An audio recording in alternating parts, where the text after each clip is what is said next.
Apa efek COVID yang diluncurkan sejak November 2019 oleh globalis? Ya benar, globalis khususnya industri farmasi, mulai dari multivitamin dan ratusan produk lainnya pelengkap kekuatan herd immunity, laris manis, hingga keuntungan ratusan persen didapati oleh dunia kesehatan globalis. Fasilitas kesehatan, sistem kesehatan, asuransi, dan puluhan bisnis derivatif dunia kesehatan dan farmasi panen akbar. Panen gede-gedean di tahun 2020 awal hingga akhir tahun 2020. Dan ini belum efek vaksin yang mungkin diperkirakan awal mainnya adalah di pertengahan tahun 2021. Di sisi lain, ada yang terpukul parah karena anomali efek COVID secara bisnis, yaitu dunia transportasi massal seperti industri airline yang berefek ke pariwisata internasional. Indonesia turis wisata asing belum akan recover sampai akhir tahun 2022.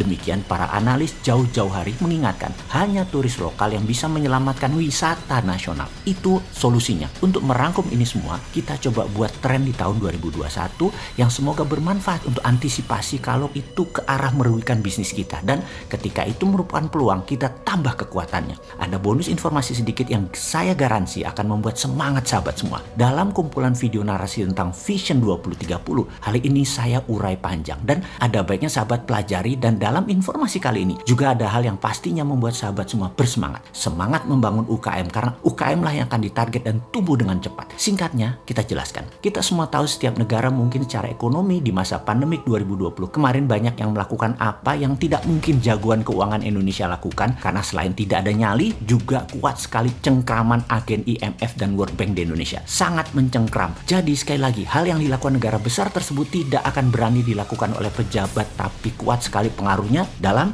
kekuatan politik di Indonesia. Apa yang dilakukan negara besar tersebut? Yaitu meniru apa yang dilakukan Amerika ketika subprime mortgage terjadi di tahun 2008. Di tahun 2009, Federal Reserve melakukan printing money mendekati angka $1 triliun atau 1.000 billion untuk membail out lembaga keuangan yang telah melakukan manipulasi secara sistemik meruntuhkan sistem ekonomi dolar di seluruh dunia. Kali ini, di tahun pandemi COVID 2020, negara besar tersebut melakukan hal yang sama, yaitu printing money untuk stimulus ekonomi lokal mereka. Jerman, Inggris, Amerika, Jepang, Tiongkok, semua melakukan hal itu, yaitu printing money dengan porsi masing-masing menurut skala aman mereka, dan telah dilakukan besar-besaran kemarin. Apa efek yang akan terjadi karena uang beredar kebanyakan atau kebanjiran? Baik, sebelum menjawab, yang pastinya kalau sahabat ditanya, ada jawaban yang telah didesain lama oleh pakar keilmuan internasional agar sahabat atau pejabat yang telah terdoktrin ilmu mereka selalu berpikir sama, seragam, dan tidak boleh dilawan. Printing money akan inflasi mata uang Anda. Ini adalah mantra yang dirapal dan ditanam di kepala ekonom papan atas nasional Indonesia. Ketika COVID menghentikan atau melambatkan global supply chain dunia, maka printing money adalah solusi, dan uang dicetak adalah untuk menyediakan supply atau menyiapkan produksi. Entah bagaimana, karena mungkin Indonesia mengikuti mainan negara besar, maka uang hutangan dan APBN digelontorkan bukan untuk membangun sektor produksi,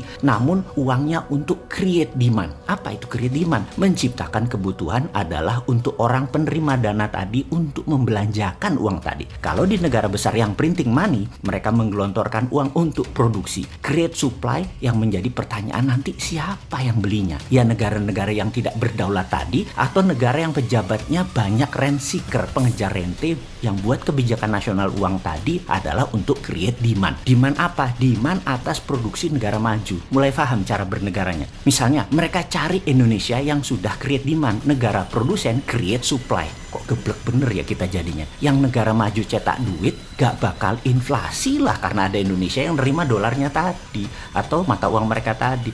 Karena inflasi counter produksinya adalah sektor produktif. Yang membuat inflasi adalah uang beredar tidak sama dengan jumlah output sektor produksi. Itu adalah pelajaran dasarnya. Jadi ketika negara besar printing money, satu, mereka fokus create supply, dan mereka cetak gede-gedean di mana create demand juga digelontorkan. Nah, kalau create demand digelontorkan nanti inflasi, maka jawabannya iya benar, tapi negara besar punya alat tekan dan punya agen yang taat dengan mereka di setiap negara. Dan di Indonesia banyak yang paham siapa orang-orang yang dimaksud. Agen itu untuk apa sih sebenarnya?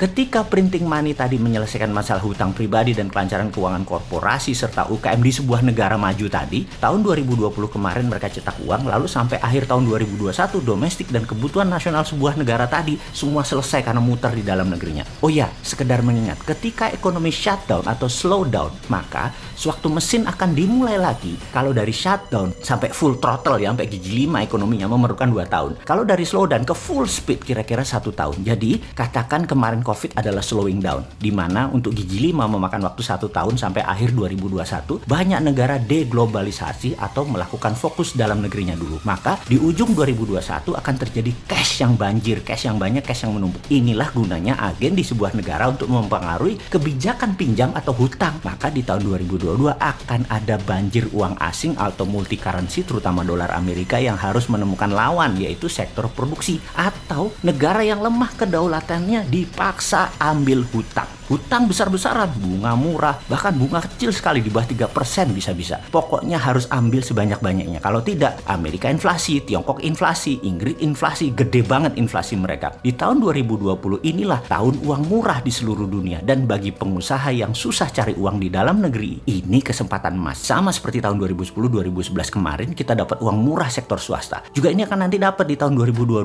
dan 2023. Di sisi negara yang memang dibikin APBN minus dan tidak berani printing money, agar uang banjir nanti dapat penyalurannya di negara-negara yang tidak punya GBHN. Tidak ada haluan negara, hanya APBN dihabisin anggaran. Maka dana murah negara besar tadi solusi keduanya. Yang negara tidak berdaulat tadi dapat uang murah, dan negara besar tadi menyalurkan uang yang selesai, yang sudah dipakai agar tidak inflasi. Kalau saja bernegara kita Indonesia first dan berani printing money itu kita lakukan, pasti akan membuat negara besar tadi gelegepan, kekurangan oksigen karena nggak bisa menyalurkan mata uangnya. Panik, mereka perlu ventilator ekonomi karena uang mereka tidak terserap. Sayangnya kita belum punya kekuasaan itu. Sayangnya kita belum dipercaya. Namun untungnya kita punya generasi muda yang telah pinter karena telah siap, di mana nanti ketika giliran mereka tidak akan lagi bangga dengan asing dan tidak akan lagi mempermudah asing di tanah air tercinta Indonesia. Amin. Semoga anak muda sukses semuanya.